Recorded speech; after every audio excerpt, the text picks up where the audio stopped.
Yeah, the topic with remote and leadership style, it really it makes you switch the way you kind of lead people. One of the interesting things that I'm actually going through, every time I've been in a leadership position before, I've been thrown into it because I'm good at what I do, not because I'm a great leader, right? I don't know if that's the scenario for everyone, but like for me, that's always been the case. Like, you're good at it, go lead people. I'm like, I don't know how to lead people. Like, might be like nature, like be nice.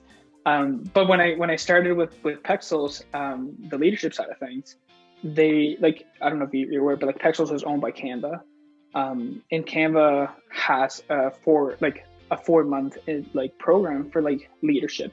And even though they're actually like in an office, most of them, it's a little bit different, but like it really guides you on like how to better lead people. And that to me has been like, I mean, a lot of the stuff is very logical, but a lot of the stuff is like, oh, this is like just a good tidbit to like remember and like be like, this is great.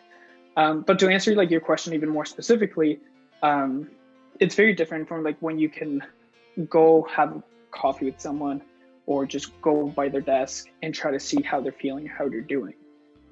When you're remote, you mostly talk through Slack or through like whatever communication method people use.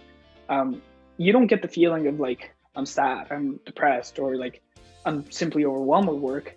A lot of times you don't get that. So there has to be a lot more of the checkpoints where like you as a leader have to come in and be like, are you doing okay? Like, you kind of have to notice a lot more things and become more empathetic with people, especially in the world that we live in right now, where like a lot of things are happening and surrounding us. So it's not just like work.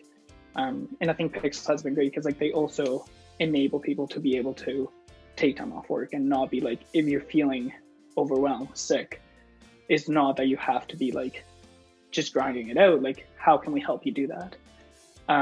So for sure, like the switch in leadership for me has been a bit of a switch. But in the previous startup that I was there before too, like I already had a remote team. Like I had a team in Mexico, so like I kind of had that kind of experience before.